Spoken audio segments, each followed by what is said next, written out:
Good evening, ladies and gentlemen. We are live once again. This is Empire State of Baseball, episode number 144, airing on October 13th of the year 2025. We are live on Instagram, X, YouTube, and powered by StreamYard. Well, this is an interesting episode for this time of year. Unfortunate for all of us here, unfortunate for the vast majority of all our fans who tune in. This is the first time in 2025 since the season started that neither one of our teams is still alive in this 2025 season. So I know ultimately for both of us, both teams here, both fan bases, well, we all had aspirations for a potential World Series run. The Yankees haven't been there last year, trying to go ahead and get over that last hurdle to win it all. From a Mets standpoint, you had the magical run to the CS. Thought this might be the year you get to the World Series. That clearly didn't happen because we didn't make the playoffs. So here we are. Postseason goes on. We got some exciting baseball left ahead, but our teams will not be in the fun. Joe, how are you feeling on this fine Monday evening? Bored. There's not much to watch. Me and Tom have the Devils at the moment. You guys have the Rangers. Tom and Joe, you heard that right, guys. Tom and Joe united for the next hopefully until the spring and until that. Hopefully this is an odd time of year. You get the fan bases have completed their crash out. Now they have found ways. They're finding ways online to figure out how they can get everybody's best player in the world for a bag of beans. And you see ridiculous trades. And meanwhile, you're contemplating, you're kind of waiting for the playoffs to resolve. You keep one eye on that, waiting for the off season can start. And meanwhile, in football land, the Jets are about the worst team I've ever seen, with the worst coach and the worst quarterback I've ever seen. I mean, Corey, you would have had more passing yards than Justin Fields yesterday, which is scary. And the Giants, despite being 2-4, at least are showing a little sign of life because they got a rookie running back who really doesn't care whether he gets CTE when he's 34 years old, and a rookie quarterback who plays the quarterback position about as rough as his running back plays the running back position. So they're giving you at least something to enjoy watching. For me, I have nothing to watch. So it's hockey, and that happens once every 3 to 4 days. So yeah, it's bad. And then we got basketball season coming up. So I know we got a bunch of Knicks fans well represented across the board. So yeah, you wish that there was a little bit more our baseball teams would have given us this year. This time last week, Tom, we sat here kind of hoping that the Yankees would pull off a in the American League Division Series. Game 3 gave us quite the wild sort of game that we were looking for. Aaron Judge with a big home run. It just seemed all for naught, though, because then Game 4 happened, and Game 4 happened, and that is the end of the Yankees 2025 season as we know it. Feels like that game was like 3 months ago at this point. Right? It just another just like slow collapse and some bad baseball. Oh boy. Yeah, it truly feels so long ago. And I'm ready to put it in the rear view. We're gonna do a little bit of post-mortem tonight. We'll get a lot more into what we want the Yankees to do in the offseason. Corey and Joe will get a lot more into what they want the Mets to do in the offseason as we get into our offseason. But yeah, for now, it felt like a team that was fatally flawed all year. They did what they had to do to frankly have the best record in the American League, tied with the Jays. Didn't win the division though. And those flaws, just like last year in the World Series, came out, and the Yankees got sent home.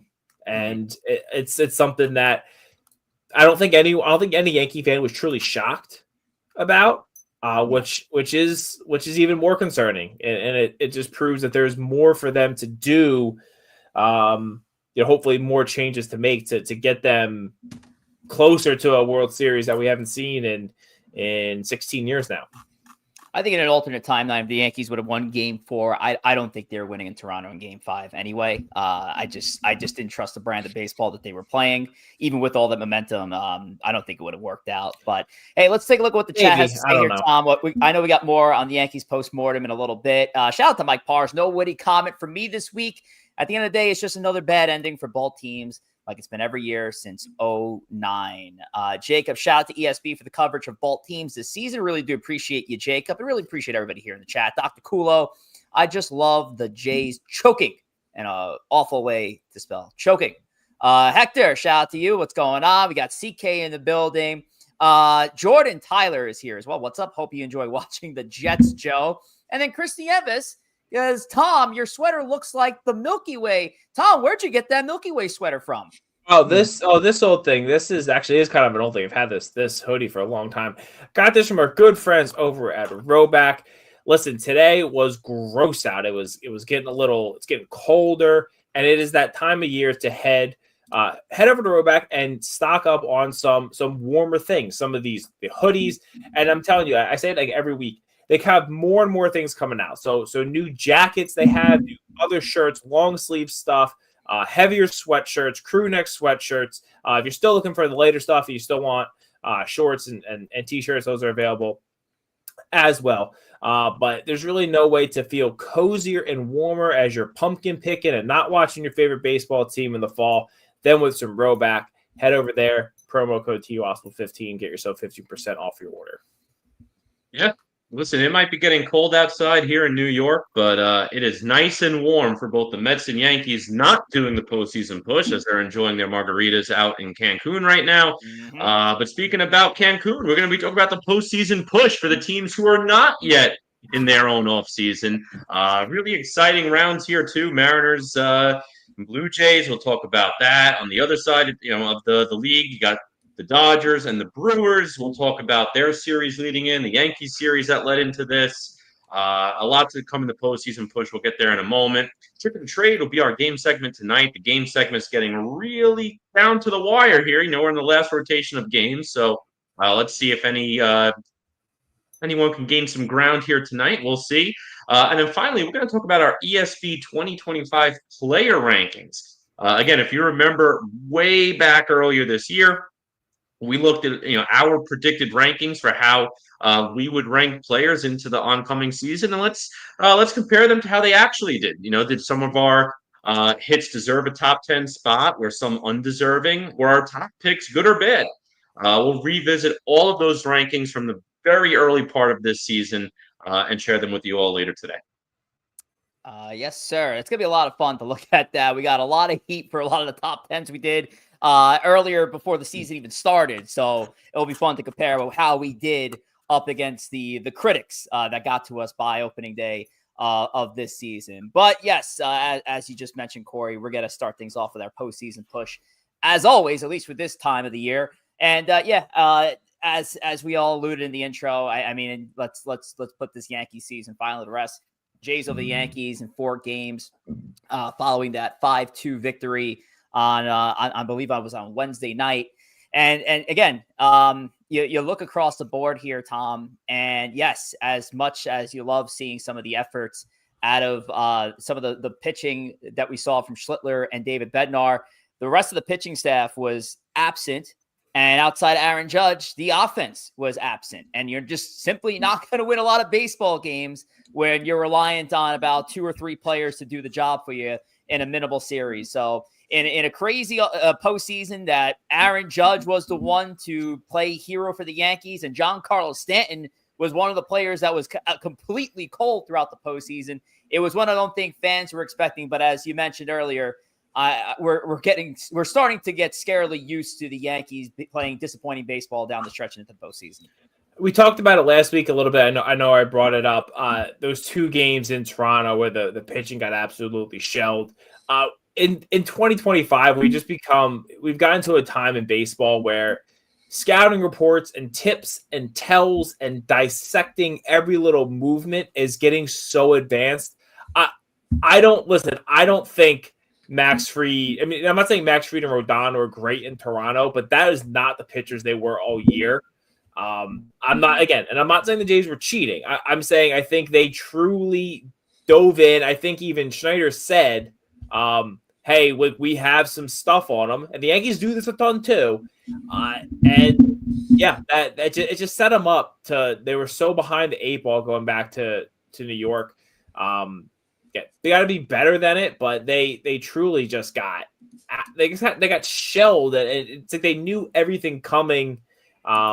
And it's something that you got to just be more aware of, because we see more and more games like this in baseball in this year, where pitchers are seemingly like their pinky toe moves, and they're like, well, that's a slider, and they know it, and they drill it. So I know it's a big topic all year, and the Yankees got to find a way around it. I mean, look what Seattle's doing to Savage right now. Savage absolutely mowed down the Yankees, and they lit him up tonight. So it's kind of where we are.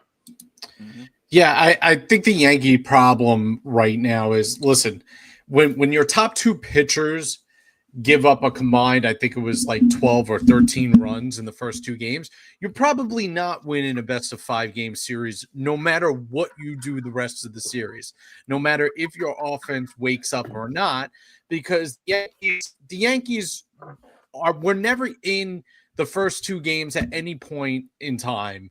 So you're always going to lose. You're going to lose those games 100 times out of 100. Like game 3, the Yankees played well. The Blue Jays were up early. The Yankees made a comeback. That was the Yankees playing at their best ball offensively. And then Wednesday, they went back to what the Yankees have kind of been known for in this, I would say, in this Judge and Boone era. This core that they have now has been there since 2017. It's the same, heartbeat of the team with Judge, with Boone, with Cole, even though Cole wasn't there this year. This is now the seventh time that they've been in the playoffs. And basically it's been the same story every single time. The offense, the Yankee offense, which is near the top in offense every single season, disappears in the playoffs. And whether that's due to roster construction, ill preparedness on the Yankees coaching staff and players wise, or the fact that they've just not answered the questions and the weaknesses of the team and let guys like Judge and Stanton carry them in the regular season and then hope that works in the playoffs, which it doesn't. It's a problem. And the Yankees need to look at themselves going into next year and say, how do we come? We only have so many shots with Judge. How do we come to the table next year with a changed philosophy of how we attack teams in the playoffs? Mm-hmm. Because the Yankees, and I've been saying this for years, the Yankees destroy bad pitching. They kill bad pitching. Judge kills bad pitching. Giancarlo kills bad pitching. Cody Bellinger and Jazz Chisholm kill bad pitching. They don't hit good pitching, and not everybody does, but they don't have the guys to make good pitchers sweat it out 1 through 9. And that's the difference between them and a team like the Dodgers. The Phillies have the same problem, right? They have those core group of guys that rip the cover off the ball. The rest of the team, the rest of the lineup, 5 through 9, doesn't earn at bats. They don't earn their spot in the postseason. And that, to me, is the biggest Yankee problem. And solving that problem means you might have to make some tough decisions. You might have to go with a guy that doesn't look that great on paper for 162 games, but might be like that Tommy Edman or Kike Hernandez, those kind of players that earn it because they are gamers, not because they're 162 stat lines. They are gamers, and they show up in the big moments. They just understand the game of baseball. And the clutch gene, I'm a big believer in the clutch gene. I know analytics generally is not. Analytics standpoint is like, all right, if you're a 30, 40 home run guy, or you hit X, Y, and Z metric, we think you're going to hit 40 home runs if you get at least 150 plus at-bats. The clutch gene, unfortunately, gets overlooked. And I think there's a big part of that when you're trying to build a roster and balance out those star players with great role players around them. From my standpoint, I look at the Mets last year. A big reason why they got where they were was Jose Iglesias. Jose Iglesias had a miserable year this year on paper, and he didn't light it up. He didn't put up all-star numbers with the Mets last year, but he just seemed to deliver clutch hit after clutch hit. He made the big play when he had to, and he did all the little things right, provided energy in the clubhouse, brought the team together. That's a very overlooked stat. So I agree, trying to round out, your team with those type of players. You want to look at a guy too, go back to, some of the Yankee days, a little earlier on. How about Brett Gardner? Brett Gardner is not a Hall of Fame player, but I feel like he did a good job kind of bringing that group together, did the little things, was a guy you can count on. I will say, if you want to look at two positives, I guess I'll say three positives if you're a Yankee fan, coming out of this postseason. The first part is, all right, you knocked out the Red Sox. That's your biggest rival. That's probably the lowest of the priorities right now, but you knocked them out. That's nice. The second one I'd say is Cam Schlittler absolutely put it up in the playoffs. I know, unfortunately, he couldn't repeat his last game versus the Red Sox versus last game with the Blue Jays.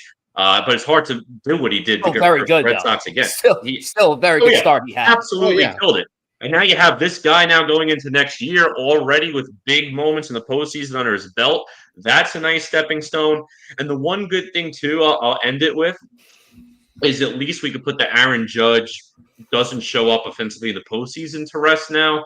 I know he had the big strikeout in the one game where there was, I think bases loaded, and they ended up losing the game. But, the guy hit 500. His one home run couldn't have been in a bigger moment. I legitimately thought the Yankees were winning that series the moment Judge hit that home run, because in my mind, it's like, all right, they came back and won this game. Complete momentum shifter. You got a second game at home with Cam. I was like, all right, I don't think he's going to lose. And at that point, I just think all the momentum's on the Yankees side. Then you go to the CS round, anything can happen. Yeah, so I legitimately, as an outside fan, thought the Yankees were going to end up winning the series. But you just give it to the Blue Jays. They showed up when it mattered. The players turned it on. Vlad Guerrero, even if the Blue Jays don't make it all the way, making a case for a postseason MVP with some of those numbers he put up. But we'll see what happens. At least you can put the Judge didn't show up piece to bed.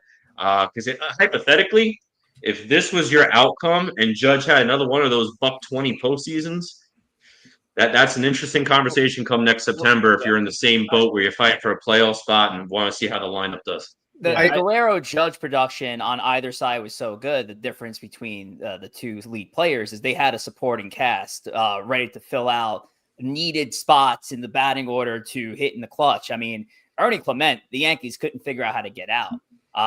Andres Menes came up with some big hits. Dalton Varsho. George Springer is just a perennial Yankee killer. And it seemed like for the Yankees' sake, it was just hard to put together any rallies. And it seemed like either they were a little bit too late, whether it was already 2 outs on the board and the Yankees started putting something together, or it was just simply like they got into something early and you'd have a bad approach from a guy like an Austin Wells after a guy who just walked the bases loaded. And here's Wells swinging at the first pitch. So it was mind-boggling to see once again some of these bad approaches rear its ugly head again. And I'm sure, Tom, you saw the same here. And that just I'm trying to go here. It showed you two hitting philosophies happen at the same time. And clearly the Yankees hitting philosophy, it may work across 162 games. And as Joe pointed out before, the Yankees hit bad pitching. You're going to face good pitching in the playoffs. So where does that change? And I always just think it has nothing to do with the players. It has everything to do with the personnel that's bringing these players on board. And I don't know, guys. We're going to get into the all-season agenda in a few weeks' time and talk about what moves we're going to make. But when it comes down to front office personnel, Joe, what's the luxury tax hit on the Yankees? God damn, guys. I feel like I'm the Rock in the 90s. I'm trying to get tagged the fuck in, and just you guys won't tag me in. Just go ahead. Please let me go. Go ahead. Back to what Joe was saying. The problem with the Yankees is the approach, and Rich was talking about it too.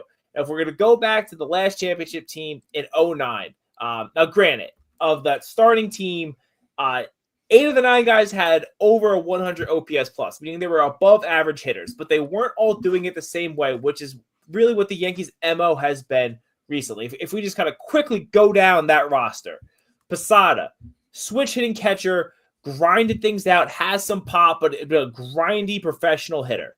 First base, Teixeira, switch hitter also, but absolute slugger, things you need. Second base, Robinson Cano.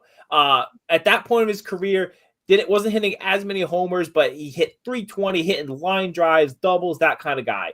Jeter, you know, one of the greatest just pure hitters of all time, just getting on base, top of the lineup kind of guy.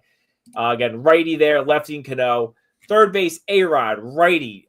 You know, he was an incredible player. You know, steroid stuff aside, just an absolute dog. Then in the outfield, you had Damon as a lefty, as a slappy hitter. Melky as a switch hitting center fielder, kind of slappy hitter. Gardner. Gardner, you know, also contributing a lot as well. You had Swisher. He was a little bit more of that slugger type. Matsui was another kind of professional hitter. My point is, you had not just switching between lefty and righty and switch hitters. You had different approaches. If look at the Yankees this year, everyone, it was Austin Wells swinging for homers. Ben Rice swinging for homers. Jazz mostly swinging for homers. Anthony Volpe, for God's sakes, was also just only swinging for homers. McMahon, same thing. Grisham, same thing. Judge and Bellinger were the only ones who kind of brought a different approach to the plate ever, and that's how they were able to get shut down. You have one game plan. Okay, these guys are gonna like the splitters we saw that everyone kept striking out. I was like, oh, these guys just, you know, they're swinging for the fences. Let's keep throwing splitters. They'll swing over them. And that you need one game plan. If you go against a great, again, I will talk about the 09 Yankees, but if you look at the past couple of years with the Dodgers, with the Astros, these guys, they have so many tools to beat you. Look even how the Blue Jays, and I know they're not looking great right now, how they beat us, like Rich was saying. Vladdy with the power, but then you got guys like Ernie Clement just slapping the ball around. When you have the same approach, it's so easy to game plan for. Now, I think the silver lining in this is the past couple of years, the Yankees have had some embarrassing just roster setups that I'm hoping, and they were able to kind of fix them. So a few years ago, if you remember, we had no lefties. We played in Yankee Stadium. And everyone on the team was a right-handed hitter. And the Yankees realized, like, oh, we probably should have some lefties because that right field is really short. And you can just hit a little homers out there. They addressed that. Also, for a while, the whole team was really unathletic, slow, just slugger type guys, couldn't go first to third. They addressed that over the past couple of years with bringing in Jazz and Volpe coming up and going after a Bellinger type player. And then last year we saw a lot of guys playing out of position, and they addressed that for the most part this year. Eventually, when they got rid of DJ, you know, last year we had Judge in center, we had Jazz at third, we had freaking what's his name? Who's the fast guy from Miami? So, Tom, is your point do you think that this team is trending in the right direction when it comes to my point is that year after year, it seems like they're addressing a new set of needs and they're still not close. They had 4 DHs on the team this year. My point is the past few years, they have had just horrendous roster setup things that we've talked about for a long time, and they've worked to address them. It's been proven like, hey, this is a problem, let's address it. My hope is that this offseason, because they have guys on the roster that shouldn't be profiling the way they are. Anthony Volpe should not profile the way he is. And if they would let him be the player that he's supposed to be, he would be a lot more. But he's profiled as a triple. Tom, you're talking in circles. You're giving the front office credit for fixing problems, and then a new set of problems arise. My point is that they've addressed things, and I'm hoping they can do that again. Last year, they had a problem with 5 guys playing out of position. Okay, they fixed that problem. And how did that remedy itself? They had 4 DHs on the team this year. Ben Rice, Stanton, Judge was a DH for half the season after he hurt his elbow. Got hurt. And Dominguez, they're all DHs. And they cannibalized each other in August. That's why the Yankees took a nosedive in August. 3 of their best hitters had to play the same position. Now you're telling me that you're gonna be like, oh my God, they addressed the needs of guys playing out of position. You shouldn't have been playing out of position to begin with. Listen, I'm not giving the front office credit because they've made these messes that they put themselves in. My point is that they've addressed them in past years, and my hope is that they look at this year and they say, why did we lose? And they look at games like in Toronto, and not just the pitching, but they weren't hitting because everyone was trying to hit homers, and they look. It's been that way since 2017. It hasn't changed. Yeah, and my point is they have to change it. My point is that they I hope they can look at that and say, we have to change this. We can't have these types of approaches. What Austin Wells and what Anthony Volpe are doing and that type, and what Trent Grisham, and I know he was good this year, but that doesn't win in the playoffs. Yes, you need guys who slug. What you're calling out, need stand, but you need other things. What you're calling out is a non-player personnel issue, which is a huge issue. It's a fine stance to take because yes, they try to address one issue that was their bugaboo of the previous season, but then they run into multiple other issues by addressing the one other issue.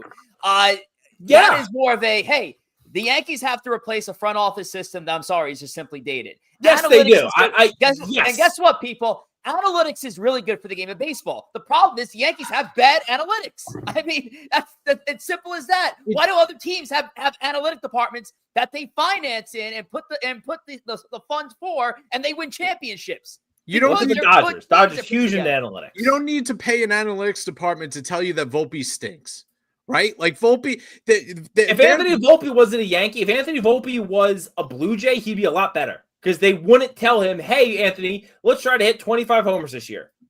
He'd be a better player if he wasn't a Yankee. Listen, at this point, they would like it if he hit his weight.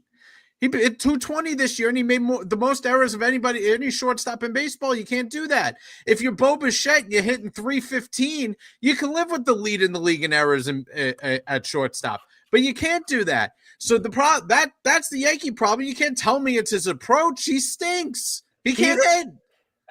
I think a lot of it is his approach. He was considered a top prospect, not just in the Yankees, but in baseball.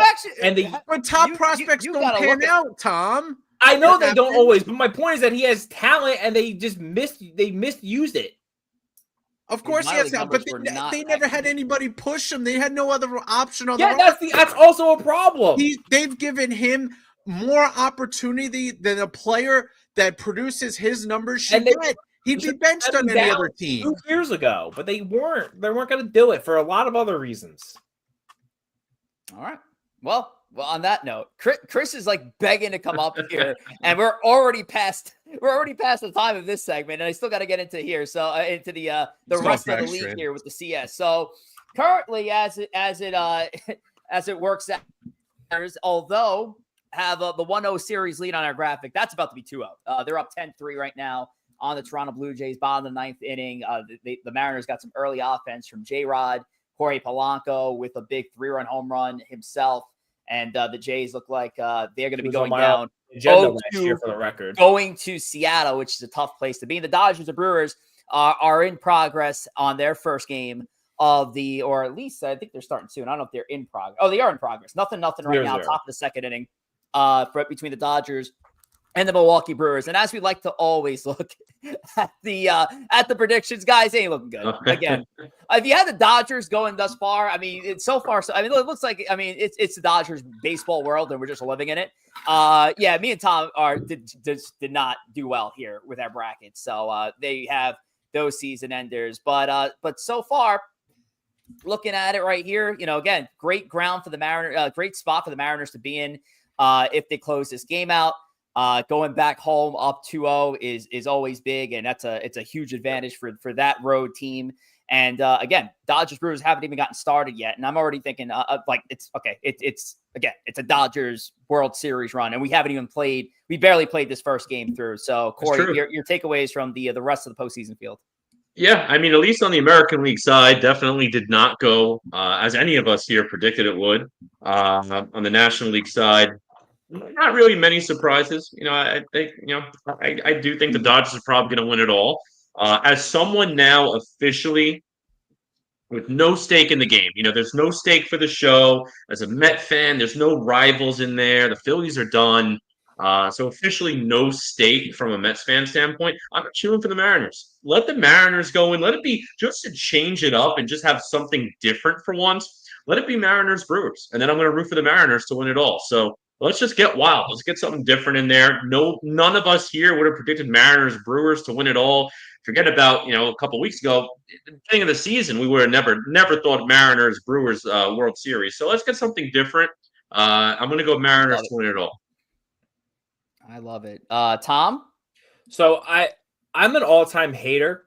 And if my team isn't going to win, I don't want anyone else who hasn't won in a long time to get any joy, and I would rather the Dodgers just win again. Oh, come on! I don't listen. I'm not rooting for the Blue Jays. Clearly, no, I'm not rooting for the Blue Jays. I don't want Seattle to win because they haven't won, and if and at that point, a Yankee boy. No, it's not even that. No, I just if my team's not going to win, then you know what? Let the Dodgers win again. You're a bitter, spoiled, greedy little brat. I'm a hater. Listen, I'm a hater. Why would that be a bad story for the Mariners? I don't want it because I want them to still be sad. And the Dodgers, they're already happy. Let them stay happy. Oh my God, Tom! I do this in all sports. Oh my God! I might as listen. If my football team's not going to win, then you know what? Screw it. The Chiefs can just win again. I don't care. The Brewers. I don't want to spread the wealth of happiness. Just look, if I'm not going to be happy, I don't want to spread that wealth. I want just whoever was happy, let them stay happy. You're telling me you rooted against the Cubs in 2016? Well, I mean, that was also two teams who haven't won it all. So by your logic, you rather the Cubs be in misery for another 50 years. No, I'm going to be honest. In 2016, I was on my honeymoon in Hawaii. I didn't give a shit. I was just pounding Maui Brewing Company and looking at the ocean and eating delicious seafood. I couldn't care. I didn't watch the World Series. Tom's gonna die, and they're gonna bring that as a receipt. They're gonna show him that video, and that's why he's gonna earn another couple of years in purgatory for saying a comment like that. Shout out! I started it by saying this is just a hater, bitter take. That's how I really feel. is, and that's how I feel that way. That's a shame. I truly feel that way. And you're better than that, Tom. Screw the rest of these teams, especially these teams that they're starving for wins. Let them die. Let them die hungry. Shout out to our friend Lindsay over. She's actually a Houston Astro fan. Checking in for the first time. Says shout out to Tom because he's right. Says Lindsay. So welcome, Lindsay. Coming from an Astro fan, 1 through 2 or 3. Well, listen, I don't think anybody predicted that the Houston Astros were going to be missing the playoffs altogether. Oh wait, actually, there was somebody who did that. That was your cue, Thomas. That was your cue. I know. I know. I threw it out there. Seattle. I mean, Seattle's lost a sports franchise since they, let those fans actually win something for once. No, let them be miserable. Oh, Seattle. We have a final out of Toronto. 10-3. Seattle does win, so they are up 2-0 in the American League Championship Series. All right, let's get out of that and talk about Instagram. With Instagram, as always, Corey Favs. Yeah, go ahead and follow us on Instagram at Empire State of Baseball. You'll find our archive segment, mean reels, graphics from the show. You can even watch the show live. So if you are watching there, thank you. We do prefer you move over to YouTube. It's a better viewing experience. We can interact with you on the show through the comments. But if you are watching there, thank you again. You can follow us all individually as well. Myself at Corey Favs, Joe J.R. Pugs, Richard Rich J. Rivera, and Tom at T. Wospil. On Instagram, we're on the cusp now of 8,000 followers, like 79 and change. So go ahead, give us a follow at Empire State Baseball and help us get over that 8K hump. You know, it's funny though, Corey, because I just updated that ticker today because it had been weeks and I had it at 7,700. And I was like, let me check the Instagram number just in case. And yeah, we're almost at 8,000. So for those out there who think I only care about followers and subscriber counts on here, there you go. I didn't even know about it until today. So there you go. 7,900 followers on Instagram. Great stuff here. And Corey Fab, the leader behind all the reels you see on our Instagram, does a great job as always. So great job, Corey. All right, it's now time for Trick of the Trade, final Trick of the Trade of the 2025 campaign. And with our first trade, you know what, Corey? Throw it right back to you. Yeah, let's go ahead. Let's talk a trade. This is not too distant in the past. We're going back to 2018, a pre-deadline trade. The Mets traded player blank over to the Cincinnati Reds. and they received catcher Devin Mesorasko back in the deal.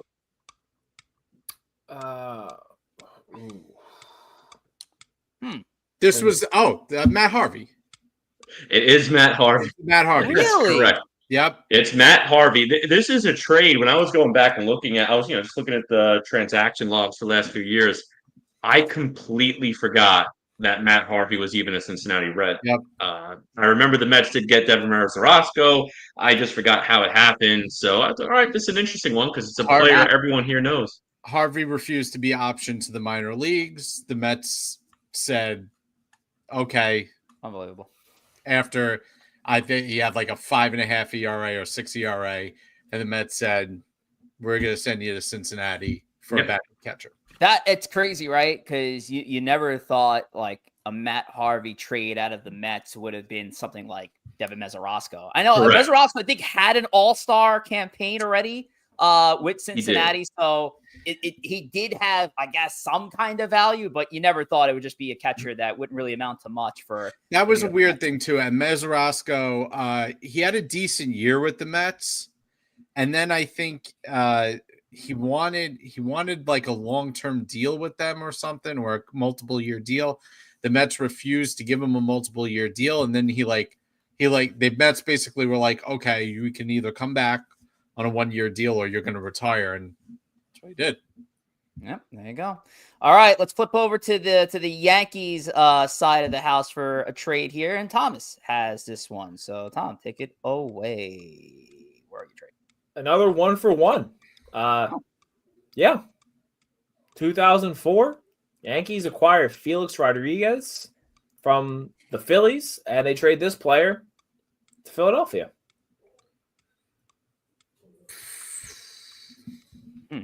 Pat Burrell. Not Pat Burrell. Pat Burrell was definitely Philly a long time. I think it was a Giant, too, at the tail end of his career. He did eventually go to the Giants, yeah. 2004. I feel like this is like a bum. So 05. It's not a bum. I will say that. It's not a bum. Not a bum. It's the only hint I'm giving you guys. I'd say Ricky, but he wasn't a Philly, surprisingly. That's Tom Gordon. It's not Flash Gordon, no. No. I think Gordon came over. Actually, I think he came over to the Yankees in that offseason, if I'm not mistaken.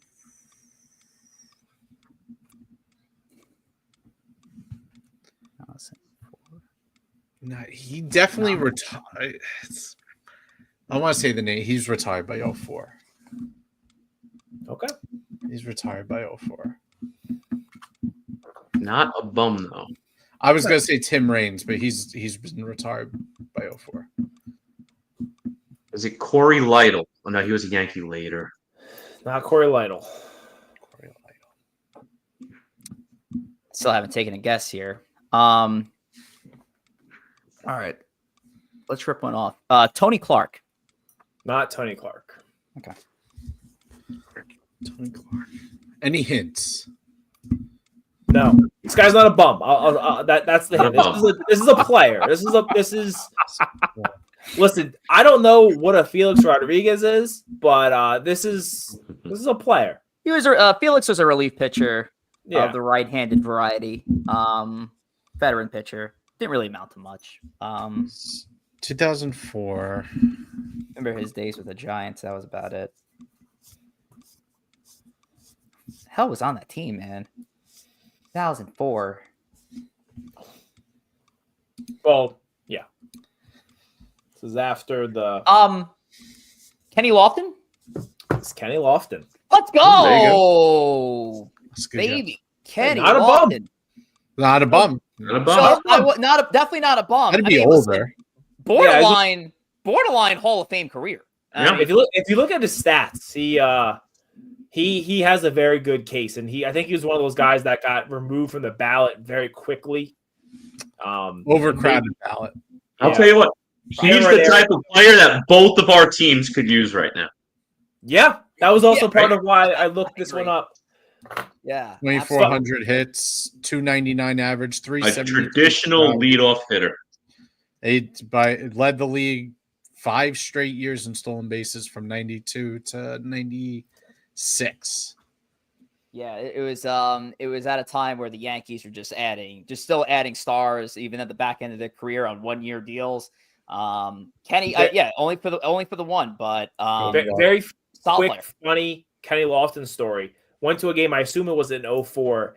Yankees losing big. My dad, big time, got to beat the traffic. We got to get out of here. This is, you missed that game. We left. We got home to Central Jersey and watched a Kenny Lofton walk-off at a game that we were at in the Bronx. We got home by the time the walk-off happened. We watched it on TV. It was insane. I think it ended, if I'm not mistaken, that game, Tom, it was, here it is. It was back-to-back home runs to tie the game in the 9th inning. See, I just ruined the defining moment for the future. June 13, 2004. Hideki Matsui ties the game, and then Kenny Lofton hits a home run to take. But they were losing like 7-2 in the 6th or something. I don't know if you hit it off of. They got Trevor Hoffman in that. Look at that. Cool stuff. All righty, there you go. So your trick of the trade, point for Corey, point for you, Richard. Joe got my. Sorry, no. Point for Joe. That's what I meant. Point for Joe. Point for me. God damn it, Joe got a point. Joe's up to 32. I'm at 21, and Tom and Corey still in the middle. Those standings really haven't changed for about over a month now. So it's getting down to it. Corey, 2 more games left. On a T for me. I know. Corey, we can't afford this. I need one more big core curriculum. The last core curriculum was very good to me. I ate, and I'm looking to feast again, as the kids say. Joe, for the fans to check out all of the games that happen throughout the 2025 season 4 of ESB, where can they go check it out? They can go over to YouTube, Richard. We are live on Instagram and X, but YouTube is our preferred platform. Why? We can interact with you, the chat, during the show. So go over to YouTube, type in Empire State of Baseball, hit that subscribe button, and join our discussion for the Crosstown Conversation that happens all year long. So we have over 528 subscribers and counting, and hopefully we keep increasing that. The next giveaway will be at 750 subs. Shout out to Jojo. Says Joe is using ChatGPT. There you go. It was a professional read. That's what we call that, JoJo. Professional. Well, I think he was talking about you cheating in the game. I think that's what he. I think he's. Come on, that was not a hard. If you're a Met fan, you know. That one. Listen, Joe usually cheats. This is probably needing to get the Kenny Lofton one. Again. If I was cheating, I would have gotten Kenny Lofton. There you go. All righty, let's get into it. Our main event for tonight's episode of ESB is our review of our 2025 ESB player rankings. Now, when we assembled these lists together, we're thinking back in February, March, before the season even started. So these were our preseason rankings. So we're going to go through them and have some fun and look at back how badly we were with these lists. And I'm going to start with a hot one because when we pull up the catchers list, the 3 of these guys are going to know why I was a little bit hot from the beginning and how I held to my hot take here. Yeah, Rich was right. I'll take it from you, Rich. I know my catchers. You were banging the table that Cal Raleigh should have been number 1, and the rest of us were on Adley and on William Contreras, and you were adamant it should have been Cal, and you were very much correct. Yep. Cal Raleigh should have been number 1. Breaking news right here. He will be number 1 going into next year. I'm ready to announce that right now. Number 1 into 2026, Cal Raleigh. Austin Wells is going to get number 1. I hate to throw this in the universe, but it's literally barring him not being able to play the 2026 season for whatever reason between now and then. But, I mean, the good news is I think, for the most part, Sean Murphy is off this list. Yeah, I'd say so. But I think for the most part, we have most of these names correct. You could put Baldwin in over Murphy, which is ironic because it's the same team. Diaz might come out of this too. Diaz could come out of it. Yeah, Shea Langlear's looking on it. Langlear's might. Yeah, so you got the rookie Hunter Goodman or Well, I don't know if he's a rookie, but Colorado. second-year player, whatever he is. Colorado, that's a good point. So I think Salvi is going to be a year older. Real Muto going to be interesting Yankee conversation going into the offseason, but he's going to be in more of a platoon probably at this part of his career. I got a catcher for next year who I think might be interesting, an interesting top 10. Augustine Ramirez of the Miami Marlins. That's your boy. Fit. Drake Baldwin of the Atlanta Braves might be an interesting fit. So a couple of catchers coming out of the NL East. So that's a thing to look at. But yeah, I think for the most part, outside of Cal not being the number one catcher, not a bad list here. I'll be honest. Augustine Ramirez lit the Yankees up in that one series. He wasn't good this year though, really, particularly. About like a 290 on base percentage. He's got a lot of pop. Yeah, he shouldn't be a catcher. He's a DH. Yeah, I mean, I don't know. He has a lot of Miami places him for a guy who then had a just over 700 OPS. All right. Let's switch over to the next infield. We'll stay in the infield here. We're going to go right over to first base. A perennial number one candidate at first base was there for us, Freddie Freeman. We went Freeman at 1. And I to tell you what, right, like looking at this list, I feel like still the top 5 is pretty solidified. I maybe not. You could probably say maybe Guerrero makes an argument for 1 or 2, but you could say the same about Harper. I mean, he also didn't have a great year. He's had a postseason, but like his first baseman though. Oh no, he is. But I'm saying it's not like he went up and just absolutely was unbelievable this year. What was Tristan Cassis? Can't do anything about that. He got hurt early in the season. Walker may come out. Home runs. Wow. Sorry. What's up? I said I didn't realize Vlad only had 23 home runs. Yeah, he wasn't like great this year. That's interesting. Yeah, he really was. He woke up in the playoffs. He did. Top 5. I think the top 5 are correct. I think you can quibble about where they are. Yeah. Casas was definitely the guy who has got to come out of there. He was hurt. Pascantino also got really hurt. hot second half. I think he was hurt for most of the year. Nick Kurtz would probably be the one that's omited. Kurtz up there. Well, who was to expect Nick Kurtz was going to be Nick Kurtz? I might have never heard of Nick Kurtz until this year. Trent Torkelson had a decent year, first base. I'd say the Cassis one is the only one that's the glaring. So I think we deserve an A on this one. Yeah, Walker's on the downtrend too, but he's still going to be around that number 10 mark, probably. Yeah. All right. Second base, and by the way, I flipped the graphics around to the updated teams. Naylor was on this list as a Diamondback, of course, right? Exiting as a Mariner. All right, second base now. This is interesting because when we did this list, we were under the impression that Alex Bregman was going to be the Red Sox starting second baseman, and Rafael Devers was going to have a stronghold at third base. Well, that didn't kind of happen, and Devers did something crazy, and of course the Giants were to bring on Devers, and so Bregman really shouldn't even be on this list, obviously. But heck, we're looking at this list here. Jazz Chisholm's a top 5 second baseman. He had a 30-30 season. Jazz is going to move up too. Altuve still very productive season. Albies definitely on the downtrend, and probably by this time next year, guys, I'd say he's probably out of the top 10. Yeah, I think so. It's interesting. I think we got number 1 right. Semien had an awful year. Altuve can't field. He had a good second half. Yeah. He came around a little bit. Top 10. Jimenez was about the worst offensive player in baseball. Yeah, he might be. So we missed the mark on that. Torres and Horner need to be higher.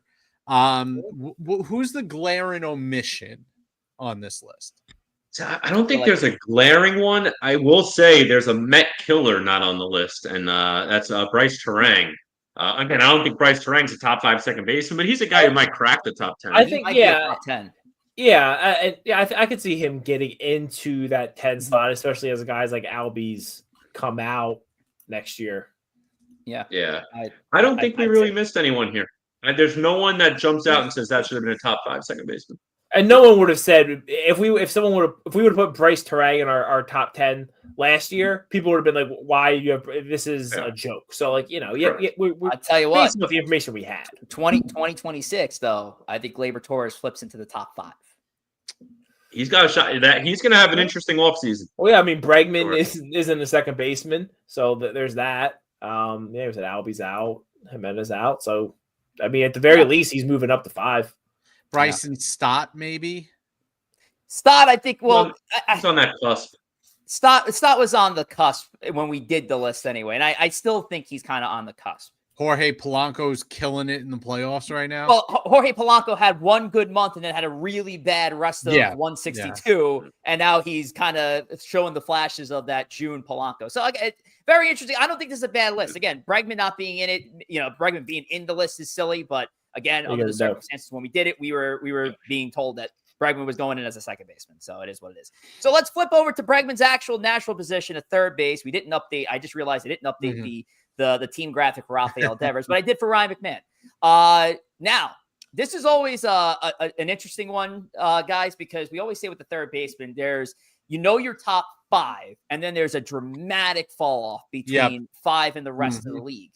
And I'm looking at this, and I still think, yes, Ramirez, Machado, Devers, Riley, Chapman. I still think that's your 5. Yeah. What third baseman, though, do you think makes a case, though? We missed a couple. To knock on that door. Oh, I mean, we missed Eugenio Suarez and Junior Caminero. Yeah. Again, no one had Junior Caminero in their top 10, so he'll be on there this year. I think Caminero is the one that could theoretically unseat a guy like Chapman or Devers, especially because Devers might not be a third baseman next year. He's definitely not going to be a third baseman, be on the same team as Chapman. But yeah, we had a couple misses down. Nolan's time as a top third baseman, I think, is over. Vientos had just an awful year for the Mets. He's out. I don't know what the future holds for him. Brady's woke up. He actually had a decent year. Yeah, McMahon has clearly shown his value as a defender. He still can't hit. And Bohm missed the first month and a half of the season. So we're going to be searching. I think you're going to see those top 5 minus Rafael Devers. Paredes, I think, will make it. We're going to be looking for at least 3 new third basemen next year. Right. Absolutely. I think Michael Garcia of the Kansas City Royals might be one that makes an argument to get into the bottom half of the top 10 for 2026. Correa is at third now. Yes, Correa, correct. Correa third. Correa with the Houston Astros, a different animal. And he was bad though, wasn't he? Also bad. Well, when he went to after his second half with Houston, he was great. Was he? Yeah. Yeah. I mean, there was a stretch he was hitting well over 300 with the Astros, and we're talking that stat was written when the Yankees were in the middle of their gauntlet. So I can't think he had a dramatic fall off from there. Well, speaking of Correa, let's flip over to shortstop, where I'm sure Correa. There he is. Correa was listed in our top 10 shortstop because he was the starting shortstop of the Twins at the time when we did do this list. Then obviously moved on to the Houston Astros. But we got we got killed for putting Bo Bichette as the number 10 shortstop. And yet, look who looks like the genius now, folks. ESB by putting Bo Bichette in the top 10 shortstop list. I gotta give us credit for this one. I think we went 9 for 10 on this one. Correa now obviously now a shortstop at this moment. Who knows what next year is going to hold for him? But except for maybe you could argue Jacob Wilson earned his way into the top 10 or something like that. I think we were spot on here. Jacob Producer says Trevor Story. That's an interesting one. Story, Perdomo. Yeah. Perdomo, yes. Perdomo's had. But again, we're splitting hair. Right. We're splitting hair. I think we got 9 out. I would think we went 9 for 10. I think the order's pretty good here. Corey Seager might be one that has a dramatic drop from this list, though. He may be towards the bottom of this if lucky. He might shuffle down just due to the injuries. He's never healthy. That could be something. Jacob Wilson might make it next year too. Yeah. This one's gonna be fun because it's our outfielders and we did 30 of them. So we'll start. Well, you know what? I'll just kind of run through each of them simultaneously somehow. All right. Okay. So there's our top 10. We had Judge at 1, Soto at 2. Pretty good top 10 for the most part. Yep. We'll have some follow-up notes when we get back to it. From 11 to 20. Mike Trout was still in our top half of the top 30. I don't know if that's the case anymore. Riley Green at 14, I think makes the case now for a top 10 outfielder spot in baseball. Jackson Chourio, I'd say the same thing as well. I think we were just more waiting to see what kind of player Jackson Chourio was going to be in his second year. He definitely answered the call. Cody Bellinger at 18. Yeah, I still think he's in the teens. He's probably not as low as 18, but I say he's a teens player. And I see somebody in this list. I see that James Wood guy at number 26. Yeah, I think he's going to be close to a top 10, if not a top 10 outfielder going into 2026. What do you guys think? Yeah, he had a really nice year, James Wood. And I know all the talk was on Dylan Cruz for that team. How about the year James Wood had? I mean, he was absolutely phenomenal. He's 26 right now. He's going to be a top 10. I think he's going to be on that lower half of top 10 for us next year. Santander going to drop probably a lot. He was hurt and not very good this year. Wyatt Langford had a pretty good year. He might move himself up a little bit. Michael Harris was also bad, right? Because he had a good second half. Very good second half. And Procart suspended. He's out next year.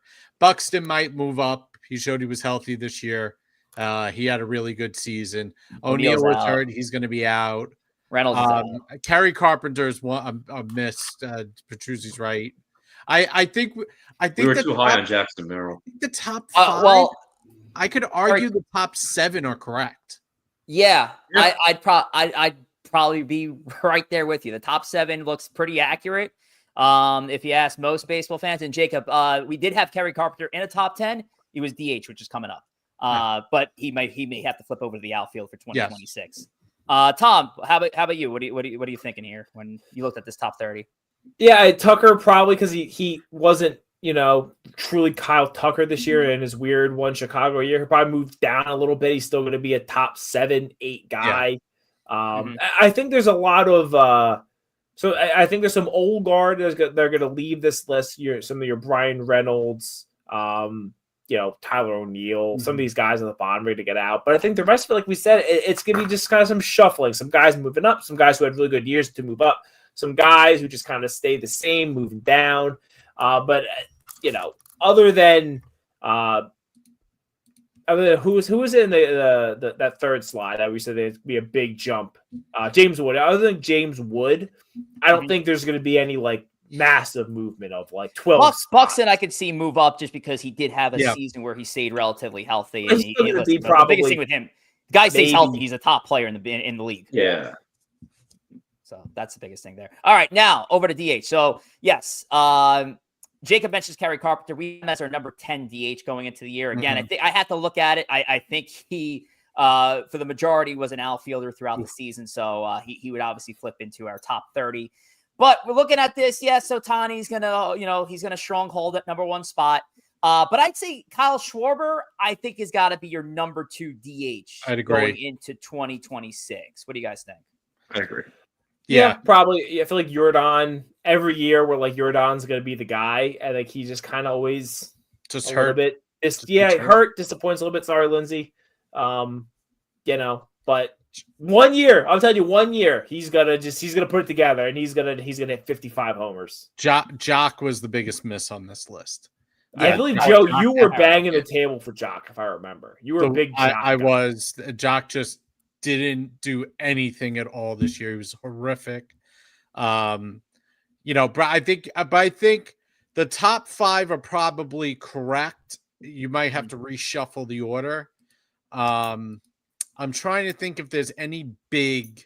Yeah, this is always, and I would say this, folks, this is always the toughest position to try to do a top 10 for, because simply there are players that you're just not too sure of where they're going to, be, for the team. Like Yelich was slotted as the DH, but he played some outfield. Suzuki, the same thing. So it was tough to kind of figure out who's your top 10 pure DHs. And even just thinking about it right now, Joe, I can't really even think of anybody who I think is a complete miss from this. I'm trying to look. You probably put Devers in here next year. Well, yes, Devers would definitely move over to this list. Springer's interesting too, because he played more than half his games at DH, and he had a nice rebound year, George Springer. But I still think of him as an outfielder, even though he played more games at DH. Kind of maybe reconsider how we do DHs, because like you said, there's so few pure DHs, and maybe this just becomes the Shohei Ohtani honorary list, and we just we'll figure it out. We have months to figure. So unfair to Kyle Schwarber. Jeez. Sure, him. All right, Poor guy. All right, let's move over to the pitchers here as we're getting close to the end of the show here. Starting pitcher. This is the first time we ever had number ones at starting pitcher. Yep. We went Skubal and Wheeler. Of course, it was an unfortunate end to Wheeler's season, but you can make the argument that he still was looking like a number one pitcher in all of baseball before the injury. Yes, Skubal there. Skeens, I think Skeens and Skubal, I think it's just going to be it's going to be a photo finish of who's going to be our number one pitcher after we kind of run through our rankings in 2026. Garrett Cole, I think, was more placed there. I think he was placed there before the injury news. I couldn't even was because we put him there and he actually got hurt, and then we said, should we remove him? And we're like, well, we already kind of did the list, and I think we ended up just keeping him there. Yes. The big riser here is for Garrett Crochet is going to get himself into the if it's Skubal, Skeens 1-2, Crochet is not far off at 3. And one of my poor takes, I did not think Garrett Crochet deserved to be in the top 10 at the time because I was like, well, he's only got the one season as starting pitcher. How good is it going to be for a better team? And it was really fucking good. So Crochet is going to be up there. This is going to have a lot of turnover because Burns is hurt next year. Cole was hurt all this year and is going to miss the first month or two of next year. He won't be on it. They're both not going to make the list. Snell was hurt almost all year, even though he's a great pitcher when he is healthy. We might have had the wrong Seattle pitcher on here. Hard to tell with them. And then Hunter Brown is probably going to finish top 2 in Cy Young, top 3 in Cy Young. So Chris Sale probably gonna, see himself. He miraculously got himself back into this conversation. He's probably gonna see himself. How about this one for 26? If it wasn't mentioned already, sorry. Max Fried. Yeah, good. I mean, Max Fried had a great year. He's in consideration. Yoshinobu Yamamoto is in consideration for. I'd say he's in. There's a couple of guys here. I'd definitely say Yamamoto's in 100%. 100%. Lindsay says, I can't believe you were just leaving off my man Hunter as criminal. Again, it was preseason list.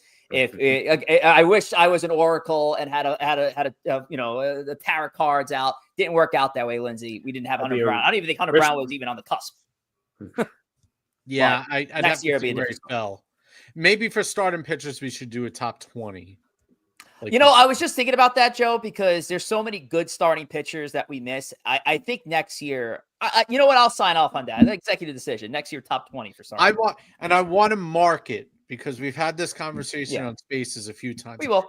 I want there to be a line that divides the ace category from the number one category. Oh, okay. You can be a number one, but you can't be an ace. Aces are always number ones. Number ones are not always aces. All right, fair. All right, let's move over to relief pitchers. This is our last part of the list, and we LOL at this because of the cautionary tale that is Emmanuel Clase at number one. But then look, you got Devin Williams at 2. And listen, extrapolate. Oh, Ryan Helsley, really bad spot. But then Ryan Helsley's in the 4th spot. Look at the Tanner Scott at 7. Might be almost worse. Iglesias at 6.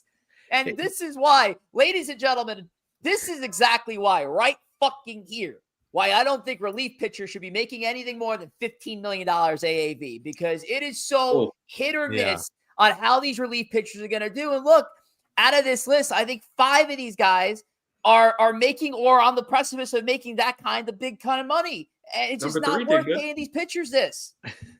I mean, listen, you got a guy who's probably never going to pitch in baseball again at number 1. You got a guy that Pete Alonso broke into a million pieces at number 2. He was good at the end of the year. He was good at the end of the year, but he's not deserving of a top 10, obviously.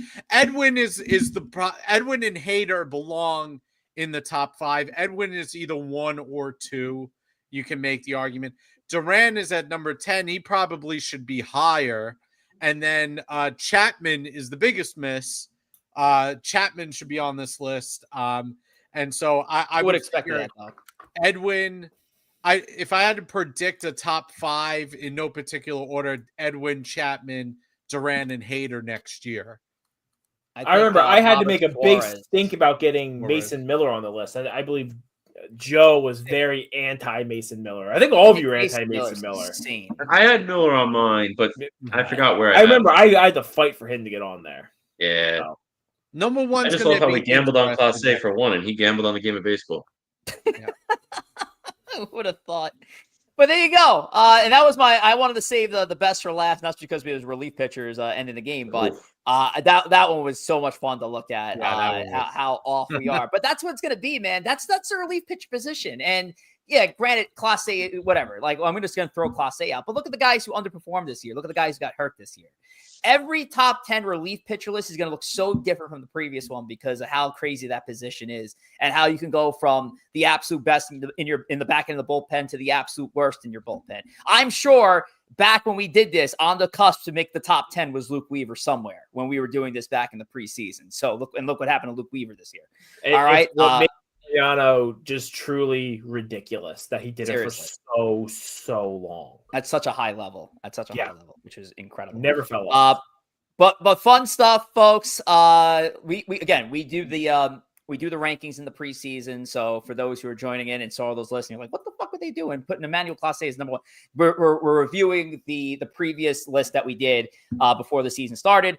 And again, we'll be doing that again before the 2026 season. Sometime in the February-March period is where we launch our individual player rankings, and then we'll see how that goes, and that should be a lot of fun. And we'll add 10 more pitchers to our top 10 starting pitchers list. We'll do top 20 ahead of 2026. I think that's gonna be a lot of fun. All righty, let's end this thing. Make sure to give us a follow on X. Join over 3,000 who are following the parent account at ESP Podcast. Give our subsidiaries a follow at ESPNYM at ESPNYY. Now, typically, I would promote all our live spaces, but all our live spaces are in off-season mode this time around. So our schedule not looking as vibrant as it used to do. You see a lot of off season there. BRONX Take won't be live again until November the 3rd, and it's going to go on a weekly schedule. TBD on all the other spaces and streams. And we do have an episode of the Clubhouse coming up. That's actually tomorrow, 8 p.m. Eastern time, for one last episode to wrap up the 2025 New York Yankees, and that's hosted by Sierra. That's episode number 6 tomorrow at 8 p.m. Eastern time. So make sure to check that out on Instagram, X, and YouTube. Let's wrap things up here at ESB. We'll see you next week for number 145, where we're going to reveal our Bears of the Year list for the New York Strike Exchange. Who made the bottom 10 Bears list of the year? I have a feeling there's a certain nine guys and Anthony Volpe made the Bears list? This is really the question. Exactly, Tom. Oh, man. All right. Listen, folks, thank you all for joining. 100 plus in the building. Tom, Joey, Corey to wrap. Let's go. Let's go Dodgers. Hater. Hate. That's disgusting work. You suck. That's disgusting work. Devils go up 2-1. You're awful. It looks like the Bills are frauds. So I hope the Bills are frauds. Hopefully the Knicks are not frauds. They start next week, so hope they give us a little hope as well. But until next week, we hope you enjoy your week. Again, join us next time for episode 145 for that fun Bears of the Year segment. But until then, everyone, take care.